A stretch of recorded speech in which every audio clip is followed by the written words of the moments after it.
என்னம்மா காலேஜுக்கு இவ்வளவு லேட்டா போற? நான் வேணா ஆட்டோல கொண்டுட்டு போய் விடவா? ஐயோ வேணாம் வேணாம். ஏமா எப்பயுமே அப்பா உன் காலேஜுக்கே வர விட மாட்டேங்கிற? என் கூட நீ காலேஜ்க்கு வந்தா எனக்கு தான் கேவலம். நீ வேற எப்ப பார்த்தாலும் இந்த காக்கி சட்டையிலே இருக்க. அது மட்டும் இல்லாம உன் உடம்புல அந்த வேர்வை நாத்தம்.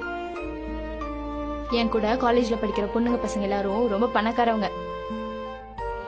அவங்க அப்பா அம்மா எல்லாம் ரொம்ப கௌரவமான வேலையில இருக்காங்க. அதனாலதான்.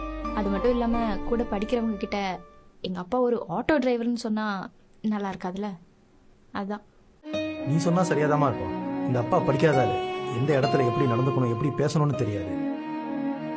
படிச்ச பொண்ணு நீ சொன்னா அது சரியாதாமா இருக்கும். இனிமே உனக்கு எது சரி தப்புன்னு நான் சொல்லி உனக்கு தெரிய வேண்டியதில்லை. பா சும்மா வளவலன்னு பேசிட்டு இருக்காம கேப்ல போனோம், 500 ரூபாய் கொடுங்க.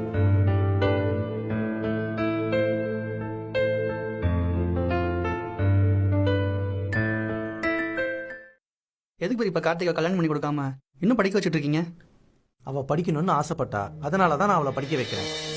என்னதான் எங்க அப்பா படிக்க வைக்கல, வெறும் 2 ரூபாய்க்கு ஆசைப்பட்டு அந்த சின்ன வயசுலயே என்ன லாரி கிளீனர் வேலைக்கு அனுப்பிட்டாரு.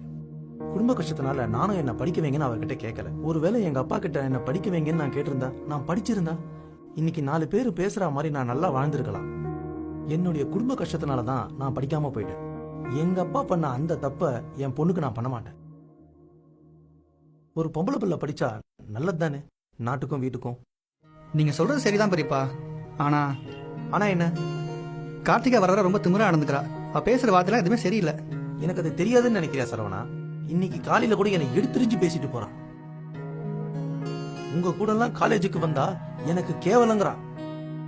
அவ சொல்லும் போது அப்படியே அவ தலைமுடிய பிடிச்சு வீட்டுக்குள்ள தள்ளி சமையல் கட்டிலே நீ கெட, அப்பதான் உனக்கு புத்தி வரும். பாவம் அம்மா இல்லாத பொண்ணுன்னு செல்லம் கொடுத்தா ரொம்ப தலைக்கு மேல போறான். 59 வயசுலயும் 3 மாசமா ஆட்டோக்கு டியூ கட்டாம அவ காலேஜ் ஃபீஸ கட்டி நான் அவளை படிக்க வச்சுக்கிட்டு இருக்கேன். ஆனா நமக்காக தானே அப்பா இவ்வளவு கஷ்டப்படுறாருன்னு கொஞ்சம் கூட யோசிக்காம எடுத்தெறிஞ்சு பேசிட்டு போறான். அது எனக்கு கேட்கணும்னு தோணுச்சு. அப்ப நீங்க கேட்க வேண்டியதானே பெரியப்பா? என்னோட மரியாதையை விட என் பொண்ணுடைய படிப்பு தான் எனக்கு ரொம்ப முக்கியம். ஒரு பொண்ணு படிச்சு சமூகத்துக்கு வந்தா அந்த வம்சமே அவளை பெருமையா பேசும். அப்பா என்ன மன்னிச்சிருங்கப்பா.